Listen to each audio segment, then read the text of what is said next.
This is Media Literacy for Students of Healthcare Professions, your personal guide for digital safety in the workplace. Welcome to Healthcare Professions. Whether you choose to work pre-hospitally, such as a firefighter, emergency medical technician, or paramedic, in the hospital, such as a nurse, physician assistant, or engineer, in the office or clinic providing care, such as a mental health professional, technician, or physician, or in home care as a certified nursing assistant or occupational therapist. This guide is for you. The care that you provide is a matter of life or death, and there are no unimportant healthcare providers. Teams of healthcare workers come together to accomplish more than any one individual could possibly do solo. Providing healthcare can be difficult physically, mentally, and emotionally, but it can also be extremely rewarding. What you do matters, and how you do it will make a lasting impact on people from all walks of life, especially your own. Here are just a few ways that media literacy affects healthcare professionals.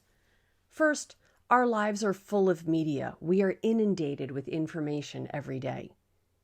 Second, we are perceived as experts. People will look to you for advice and counseling just because you're a healthcare professional. We represent our profession both on and off duty, both in and out of uniform.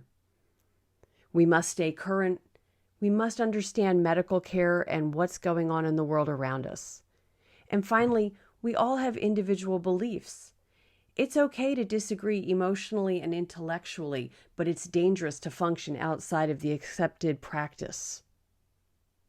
In all situations, as a healthcare professional, you must remember that your patient has a right to privacy and is protected by federal privacy laws. Let's take a moment and review social media platforms. Facebook receives 2.23 billion visits per month. The lifespan of the average Facebook posting is 6 hours, and 69% of all social media users report using Facebook. YouTube receives 2 billion visits per month, and a posting can last months to even years. 81% of all social media users report using YouTube, and in fact, 73% of adults use it daily. LinkedIn receives 260 million visits per month. The average lifespan of a LinkedIn posting is 48 hours, and 70% of the users are from outside the United States. Twitter receives 326 million visits per month. The lifespan of the average tweet is 18 minutes, and 6,000 tweets on average happen every second of the day. Instagram receives 1 billion visits per month. The lifespan of the average Instagram posting is 48 hours, and the most followed brand is National Geographic. And finally, Pinterest has 250 million visits per month. Again, comparable to YouTube, the postings can remain there for months to years, and 50% of new signups are men. With so many social media platforms available to us, we must remember that we are all connected. A video posting, a comment, a photograph, a thought, a complaint, or a criticism. Once it goes on digital media, it immediately travels around the world. Did you know that potential employers can use cyber vetting to evaluate social media use by potential employees? While social media postings may only be relevant for a short period of time, they rarely, if ever, actually go away. Employers rarely have context for the items that they find on the internet and can have a skewed perspective of the applicant. The largest investment of any organization is people, and looking at social media postings can give indications on who will fit and who will not fit in. And finally, most candidates only offer references who will speak 100% favorably. Social media offers a more well-rounded viewpoint of a potential candidate. Using social media while on duty does have some benefit for reducing stress levels.